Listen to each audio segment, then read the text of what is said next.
Good evening, ladies and gentlemen. Good evening, wherever you're joining us from NTN Television, or whether you're joining us on Facebook from one of the Facebook pages of either the Vice President, the PPPC, my pages, wherever you're joining us from, whether you're in Guyana, whether you are overseas, wherever you are, welcome, welcome, welcome. As usual, I say good night to everyone, and I always say good night to my little son Sawyer, who is watching. Sawyer, it's time to go to sleep. Daddy loves you. Good night. Now, ladies and gentlemen, it's been a while since we've had the Thursday agenda for various reasons and various obligations that we've had. And the last time we had a Thursday agenda, I have to thank Ministers Sonia Parag and Minister Joe Hamilton for hosting the Thursday agenda for me on the last occasion about 3 weeks ago. It was, of course, exceptional, and I will endeavor to at least be as good as they are. But to all of you who are here, welcome.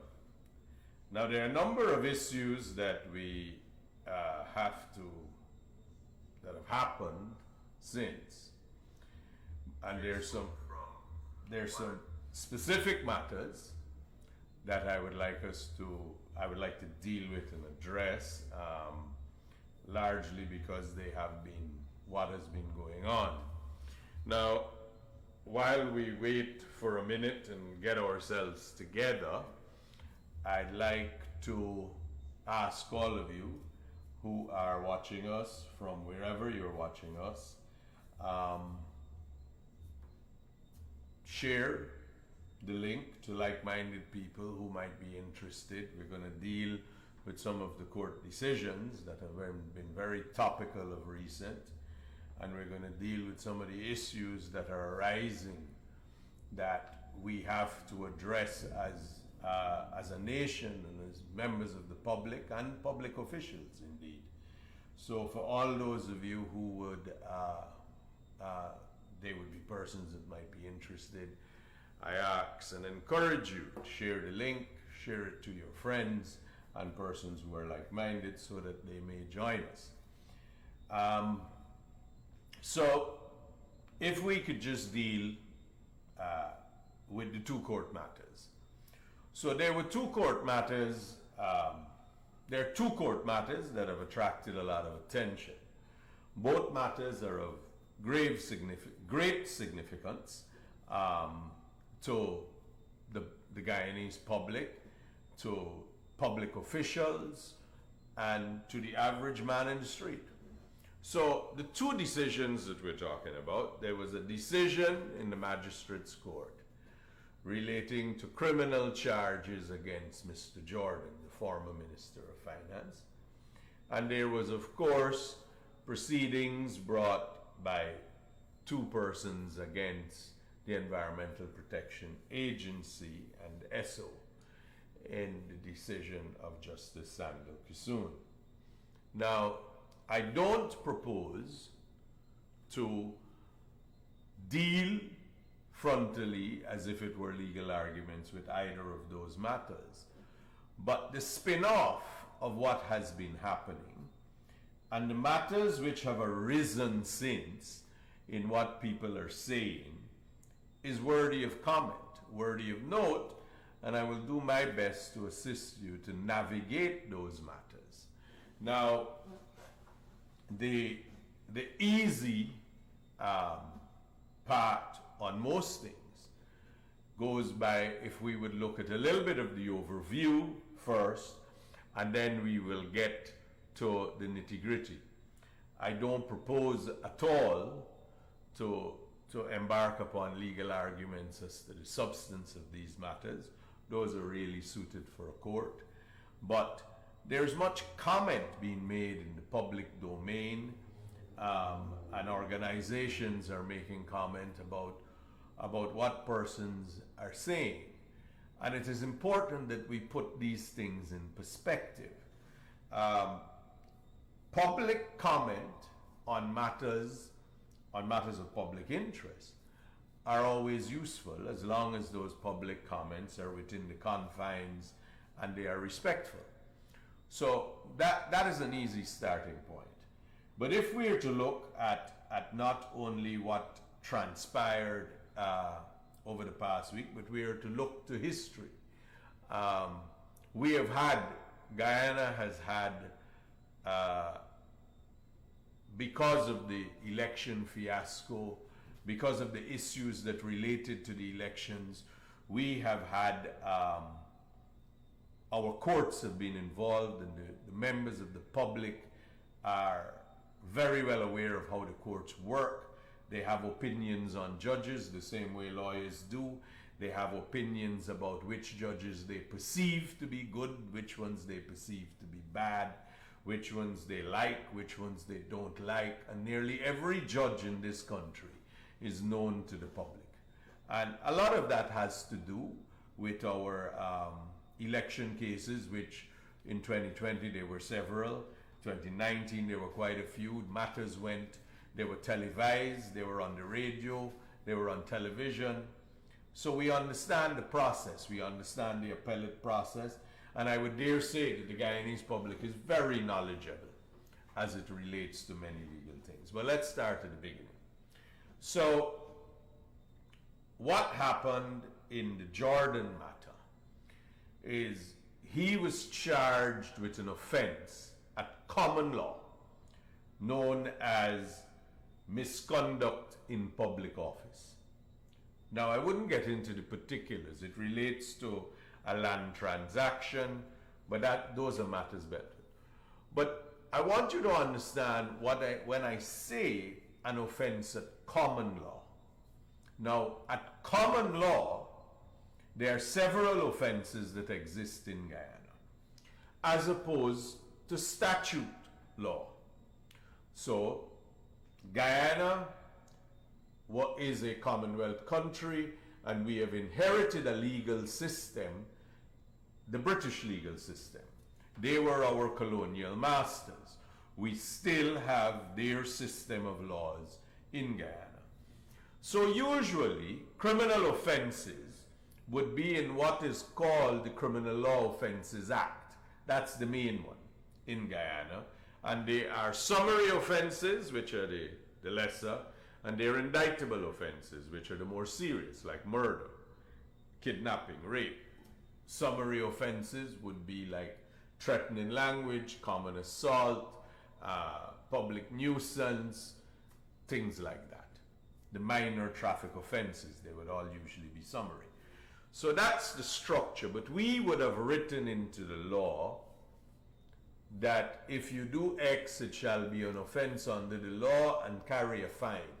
So there are other statutes that have offenses, as we have learned recently. The Environmental Protection Act has offenses.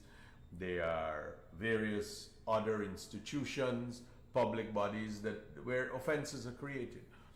But those offenses are created in the statute itself, in the written law.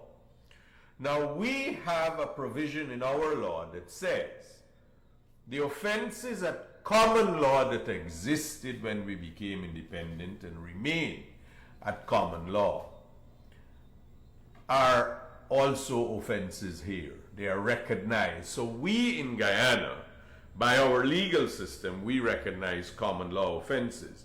These offenses are not offenses that are in the law books that are written. These are common law. They are in law books, but they are usually in textbooks. They're found in cases. They're found in precedent. Misconduct in public office is one such offense. It is a common law offense, and it exists at common law. Conspiracy to commit any offense is also a common law offense. So these offenses at common law have definitions, have learning, have case law, that all of it comes from there. But not to belabor the point is that Mr. Jordan was charged with an offense that exists at common law. Now, as it turns out, The magistrate who the matter was before felt that the offense had not been made out. And I think it was yesterday or the day before Mr. Jordan was discharged. Following that discharge, it became public news everywhere. And there have been comments. There have been comments by the Attorney General and other public officials. And then there has been criticism by organizations about the comments that are made. Now, you have to understand, this is a democratic society. This is a free country. Freedom of speech exists. Judges, magistrates, judicial officers are not immune to criticism. Public officers, members of the public, should be allowed to make comment on decisions of courts, like they do everything else. You make decisions about the selectors of your cricket teams. You make comments, about the decisions of the selectors. You criticize them, you support them. You criticize those who are in your village councils. You criticize your neighborhood democratic council. You criticize the town council. You criticize your elected officials. Why are judges any different? You criticize decisions of the High Court, of the jury decisions in the courts in the United States. When you say that all of these cases of police brutality and police getting off, you comment freely on that here. You comment on decisions of the US Supreme Court about when there were the electoral matters. You've commented about the charges of Mr. Donald Trump. Those are judicial decisions. Why is Guyana any different? And how could Guyana be any different? It is preposterous to say that public officials somehow, by virtue of being a public official or being in government, more specifically being the Attorney General, somehow loses his right to free speech by virtue of being the Attorney General. Let us remember that we comment on decisions in courts across the world. We malign judges for bad decisions that we think are ridiculous. We praise judges for giving decisions which we support. That is across the board. You see it on television. You hear about, it started with the Rodney King matters in Los Angeles and the decision that followed. Then there was another view about the O.J. Simpson trial and the criticisms that follow. Bush v. Gore, the electoral matters. The electoral matters in this country, similarly. How could you say you have no right to comment? Now, the right to comment is in fact enshrined in our law. It's every way in our law. Our judicial system puts and protects the right. Our Constitution protects free speech. Free speech includes what you can and can't say. Now, don't get me wrong, ladies and gentlemen. You can't go about the place making ad hominem attacks on judges and magistrates and making those sorts of things. That's not acceptable. That's not free speech. That's madness. That is stupidity. Free speech doesn't protect madness.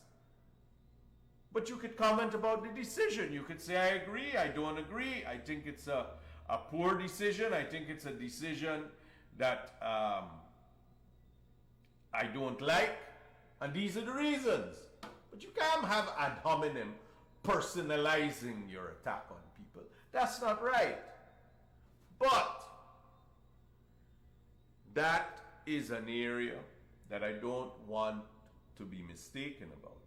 But persons have views, and we have to respect their views. That's what free speech is. You must, as a citizen in Guyana, you must defend a man's right to speak freely. Lawyers should defend a man's right to speak freely, whether or not you agree with the expression expression of his opinion. But the opinion can't be racist, can't be hatred. Those things are not protected by free speech. Now, the Attorney General has made a statement, again, this evening. I believe it was a statement, and it is worthwhile to take a piece of that statement to tell you that as far back as 1936 in the Privy Council, Lord Atkins, in a case of Ambard and the Attorney General, said this: whether the authority and position of an individual judge or the due administration justice is concerned, no wrong is committed by any member of the public who exercises the ordinary right of criticizing in good faith that decision. There are several authorities. Lord Denning is an exponent of that point, I recall. But you have to understand, you know it happens everywhere in the world. Why is it unique? Why is the Attorney General somehow hamstrung? The Vice President in his press conference today, he said, as a public official, he should be entitled to have a comment. You can't take away his right to have a comment, especially in matters because he is a public official, and these matters have public significance. So the Attorney General's comment, in essence, was that he thought that the decision was not in keeping with what the Chief Justice had ruled in a previous case that was identical, what lawyers refer to as precedent, and what the Caribbean Court of Justice had ruled in the same offense of misconduct in public office in a case from Belize. And he said he felt that those were two very important precedent that would have, if considered, he felt would give a different view. Now, we don't know, I don't know, whether those cases were raised by anyone before the magistrate who was sitting, and I don't know whether she had the benefit of that learning. But the truth is that anyone who would be aware of it might agree with the Attorney General. Any reasonable person would see that if there is precedent and there is learning, then the courts should adhere to those principles. Now, that was the substance of his comment. But I don't want to get into the case. Maybe we could do that another day. But I want to preserve and to let you, the public, know that you are allowed free speech and you are allowed to express your opinions on public matters, and judges are no different. Why can't you express your views? Now, if we look at the other case that is in the public domain, which was a decision from a high court judge, we have seen nearly everybody, every newspaper for the last week has been covering it. Every reporter has been covering it. And they have been trying to ask what has been going on. And they are publishing all the comments of various so-called experts and persons. I am counsel. I am appearing in that matter. I am involved in that matter, and I get calls from members of the from journalists, members of the media all the time for comments. Now, they're publishing what people are saying, not the lawyers alone. They're publishing various experts, various views. There are people who are critical of the decision. There are people who are supportive of the decision. There are people who are saying that it was the worst decision ever, and there are people who are saying it's the greatest decision ever. Those are accepted comments. No one has said that you can't comment about that. No one has said that the Women's Lawyers Association has not come out and say that you can't say anything about Justice Kissoon's decision. The decision that was made is significant for Guyana and indeed the world. And there will be comment from all around about it. And we must understand free speech. No one must attack the judge personally. No man must be ad hominem about it. But you can express your view. Views have been expressed about that decision from, as far as I can see, across the world. People on social media, people from all over, journals, online journals, university have made comment, because it is a significant decision. The decision relates to the workings of an environmental permit and the application of our law. And the environmental permits that, and the application of what happens are significant across the world. Environmental issues are, for better or for worse, things that have captured the imagination of the world now more than it ever has in recent memory. So it is. But I want to say this about that.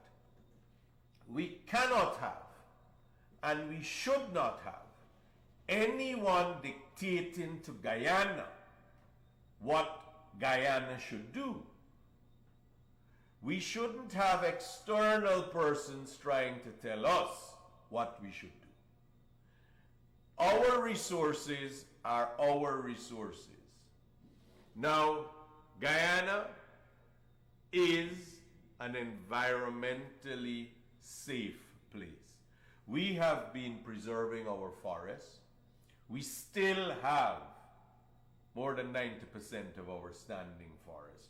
We still have a carbon sink, which means our net activity in the country still has carbon credit. We are so good at it, and we have been so successful at preserving our environment that we can sell carbon credits, as we did recently. We have sold carbon credits. We have Irokrama Rainforest Reserve. We have restrictions about what can and cannot happen in our forests. Guyana is an environmentally sensitive nation. Guyana is also a poor nation with great prospects ahead of it.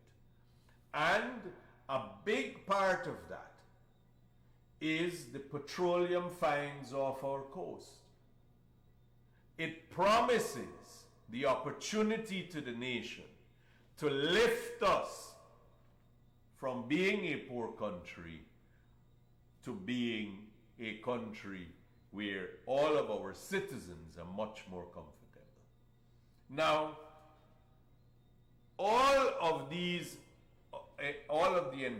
persons with the extreme views of naysayers, don't do this until you do 100 things to satisfy, and 100 precautions must be taken. They are entitled to their view, but what about the rest of the country? What about my view? What about your view? I don't want to live in a country all my life where electricity is a challenge, is a problem. We're a poor country, so it has always been a problem. Poor countries have high cost of electricity. That's common. Water, portable water to everybody's house. It's gotten better, but it is certainly not the way it is in Europe, in the developed parts of the world. We should be able to live in a country where that is. Better roads, more bridges. How are we going to pay for it? All these people who are sitting down saying, don't do anything, leave all of it, what are they going to do? Are they going to pay us to leave the oil in the ground? Are they going to build our roads? Are they going to build our electricity system? Are they going to build our water system? Are they going to improve our schools, our health care? Are they going to do that for us? No, they've never done it. So there are two sides to the coin. There are people who have brought these proceedings who portray themselves as the noble ones of all Guyanese and write to international organizations, write to lending institutions that Guyana should not receive any funds because they're using this to further the economy and they're making money from oil and they haven't done this for the oil or that for the oil. What about the rest of the world that never did that either? Shouldn't we handle our own risk? Shouldn't we make a decision that is proportionate, a decision that is reasonable? Now, bear in mind, much conversation has been had about this issue of an unlimited guarantee. Without getting into all the specifics or all the legal ramifications, I want you to think about this. Could you realistically have an unlimited insurance or an unlimited guarantee? What exactly does that mean? Now, if it were insurance, you would have syndicates, and insurance companies would syndicate a big policy.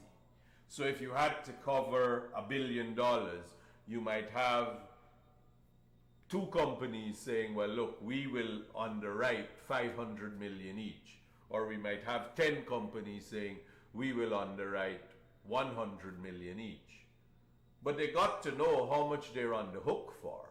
They've got to know what to apportion from their balance sheet or their cash reserves or their asset base for this. They've got to be able to do that. How could you say unlimited? Unlimited means what? That they must apportion all of their funds and all of their assets? Because if you were to have a parent company guarantee or an affiliate company guarantee that was unlimited, just for argument, we say that's what Exxon did. Then when Exxon went to sell a truck, for example, would that mean that Guyana can go and object to the sale, saying that we have a charge over all your assets because you gave us an unlimited guarantee? So it includes everything. And if Exxon went to do anything to spend their money, to buy to rent offices, would we be able to object to that? Because if you have a guarantee, you're entitled to protect the guarantor as the guarantee.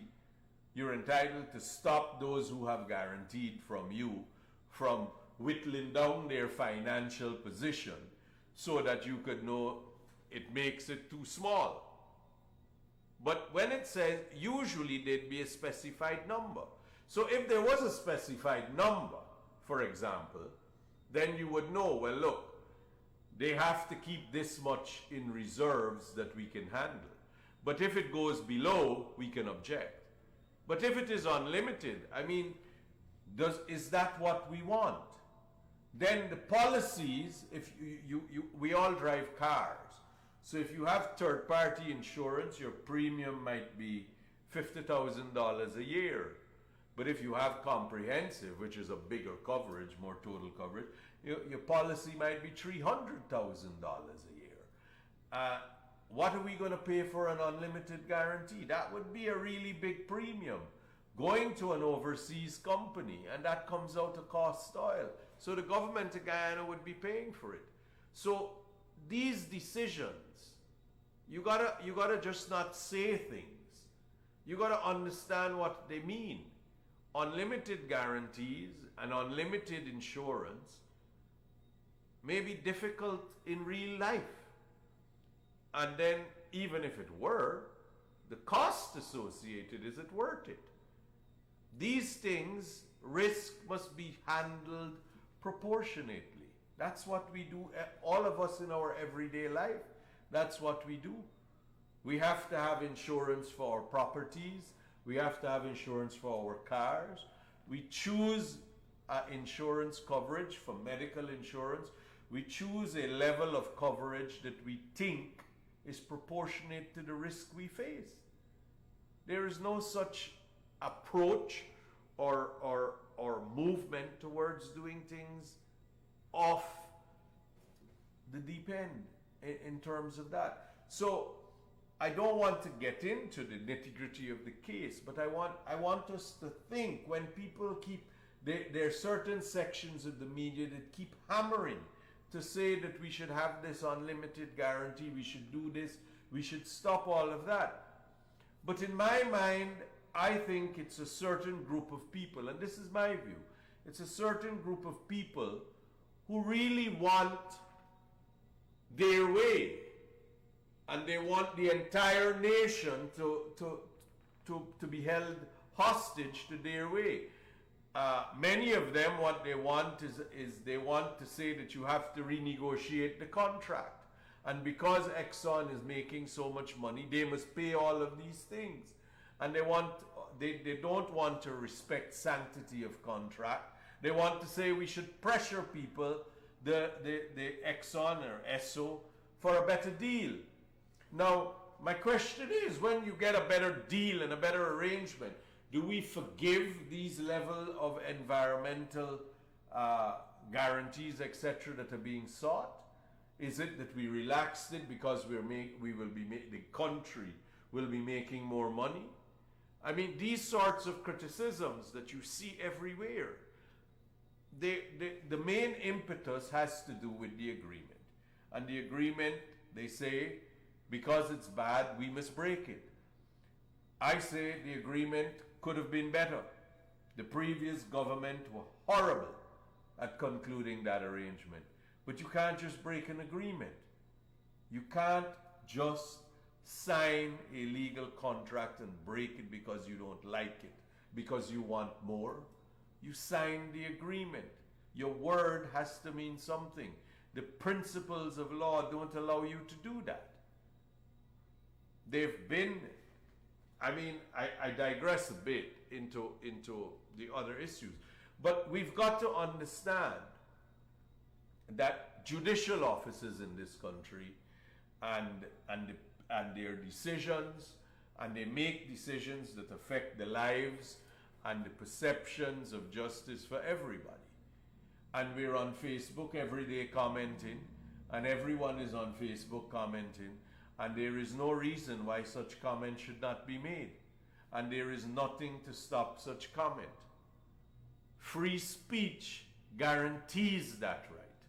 And those organizations that are being sensitive are being selective. And I hate to say it, they're being partisan, and they shouldn't be. The Association of Women's Lawyers, from what I understand, if you're an association, you should defend free speech. That is your obligation, to uphold the principles that are set out in the Constitution. Not to be overly sensitive about what is said. Judges and magistrates are made of sterner stuff. They can handle it, I assure you. There is nothing to be afraid of. No judge or magistrate, in my mind, makes a decision because of what they believe the public will say. In my mind, I don't believe that is the case. In fact, if it were the case, it would be wrong. I believe that what judges and magistrates would do is they make decisions based on where they see justice of the case. It's their determination, and they make those determinations. If it's otherwise, it's wrong. So the public comments should be of no moment. It should be of no significance to a judicial officer doing their job. You got to understand, judges get a case, they must determine. I don't know, and I'm a lawyer for 26 plus years, I don't know that the judge decides, well, he's worried about what this one says in the public and what this one will write in the newspapers. The judge decides based on what he sees there. And as a result, I feel confident that whatever comment is made, whether by the Attorney General or members of the public or MPs or anyone, is not going to influence what judges do. I have said, and it is important that you recognize, that ad hominem attacks on the getting personal, as we say again, is out of line. Free speech doesn't cover that. Threatening people, that's not covered. That is not covered. We must appreciate that. We as a people must appreciate that. And we can't be super sensitive. We're a growing economy. We're a growing nation. We can't be super sensitive. Our judges, they're accountable too. Public officials are accountable. Judges are accountable because people must have confidence in the judiciary. And they must see justice being done. And when they're not seeing it being done, and when they feel it is being misapplied, they must be allowed to say, I don't like what I'm seeing. We saw the comments when the infamous case of the parliamentary majority, whether 33 or 34 was required, and that entire circus. We saw very, very hard criticisms of judges then. We saw hard criticisms of the CCJ when they overturned those judges. But comes with the territory. I criticized those decisions because I thought it was simple mathematics.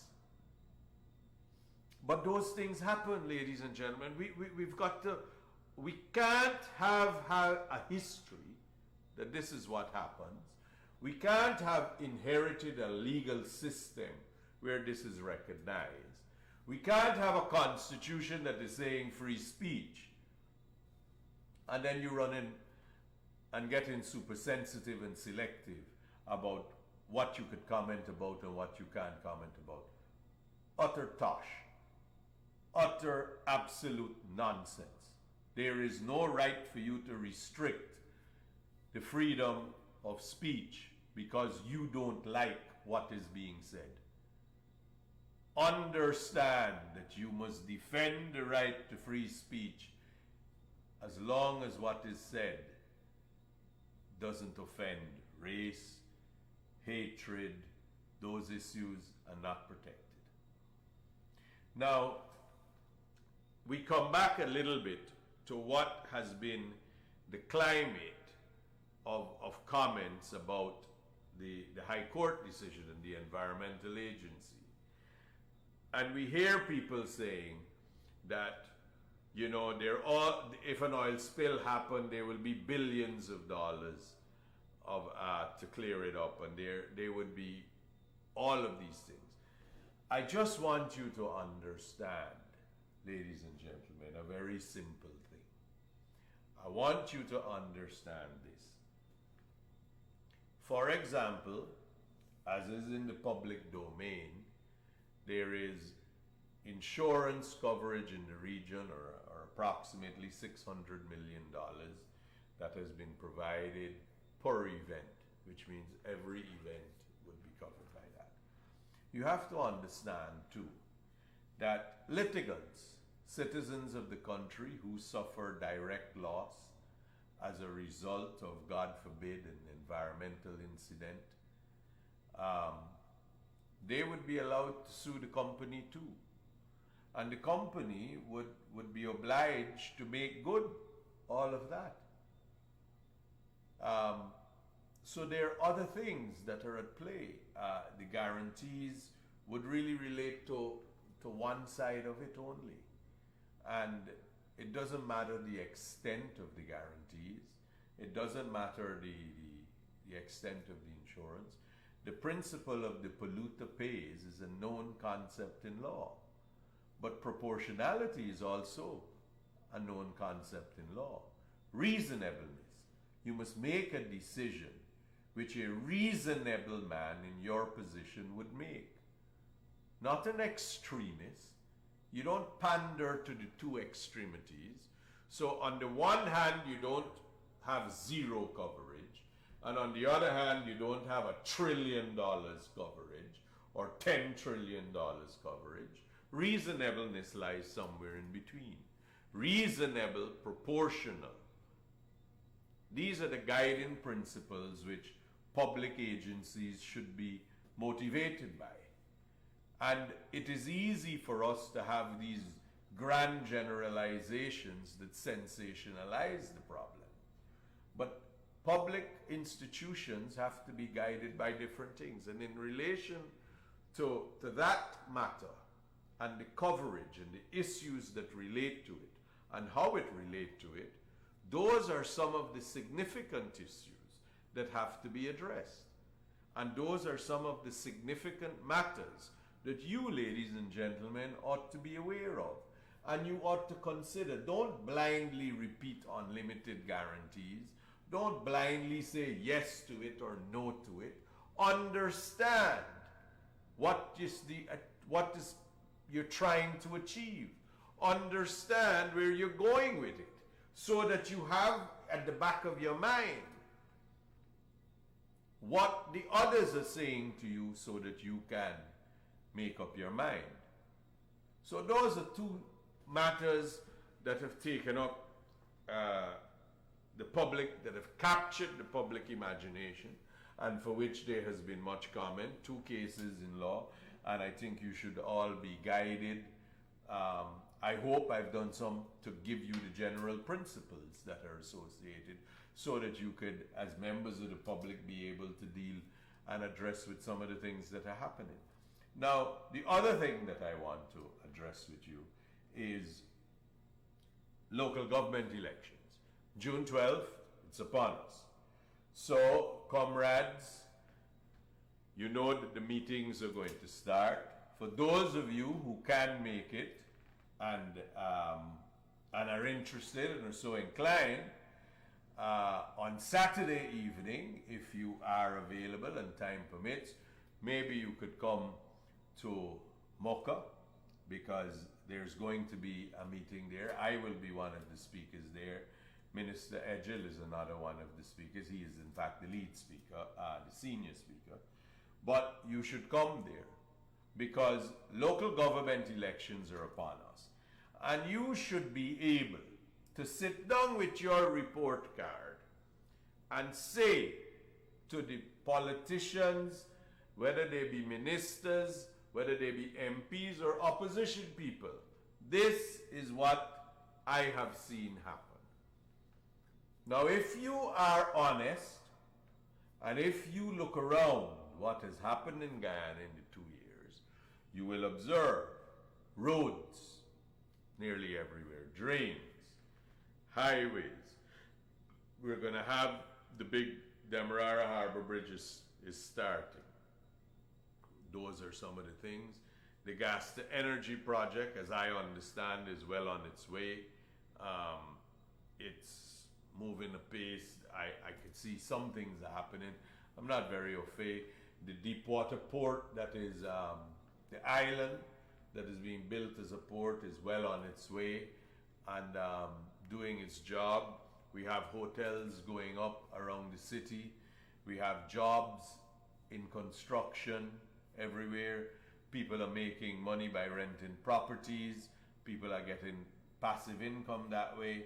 People are able to make money transporting sand, transporting stone, selling sand, selling stone. So our economy is really going. Now, this has all happened in 2 years, because prior to the election, Guyana's economy was on the verge of debt.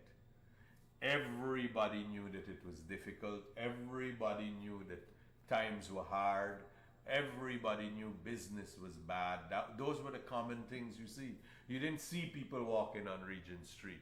You didn't see people in the malls. But you're seeing that now. So in your community, look at the grounds. And Minister Ramson, I know, has done a lot of work across this nation, with all of the grounds being put in a little better situation, upgraded. Remember, we can't just do everything. We can't build stadiums for everybody. That's not practical. But look at where they are. There are indeed a few stadiums going up. There's a track in Linden. There is a facility being put there. The roads are being repaired. The roads are a little better than they were. The drainage is a little better than it was. There are pumps now that are working across the coastline that, because of the gap and the heavy rainfalls, and because of the gap that there is for the tide, the movement of the tide and the opening of the cocas, they are in fact permanent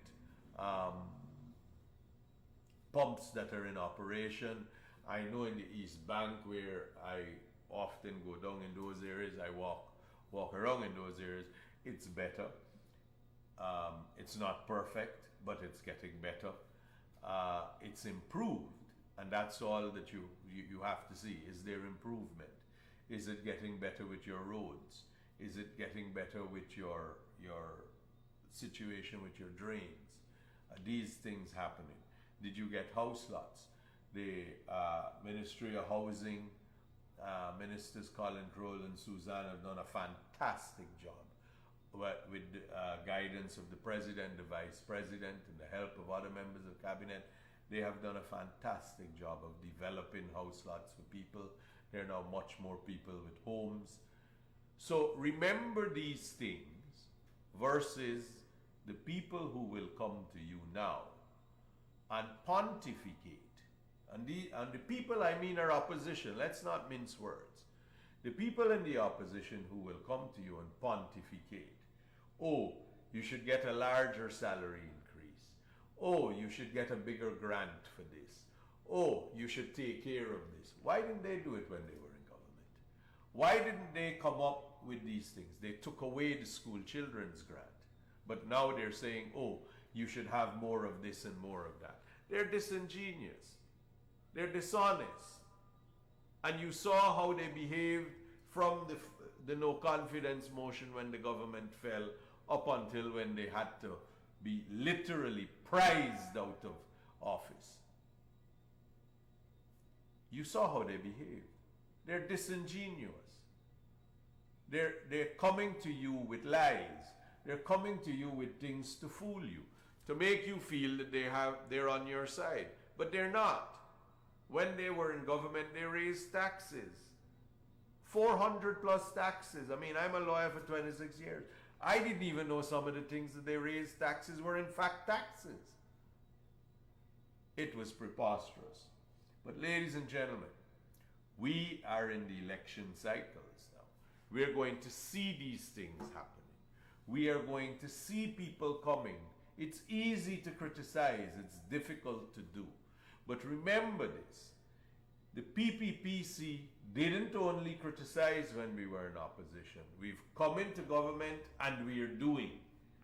Look at the scorecard. Look at the report card. Be honest with yourselves. Are things moving? Are things better? Are they improvements that are going on? Those are the factors that you need to consider. Those are the things I want you to remember.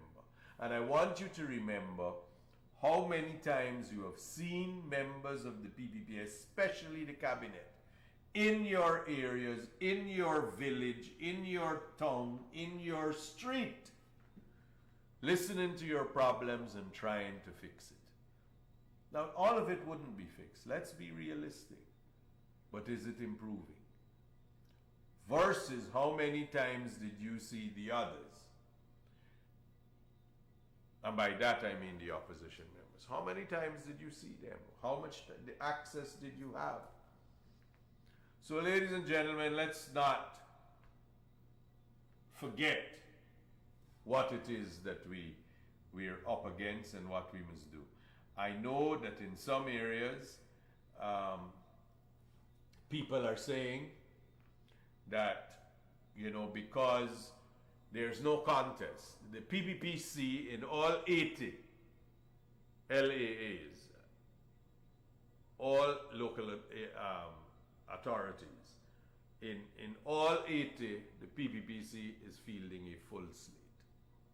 There are many that the opposition is not contesting. So the only people there are the PPPC. And I know people are saying, well, okay, we win, so what is it? I want to encourage you, if that's the position and you don't have a contest in your neighborhood Democratic Council, help your comrades next door.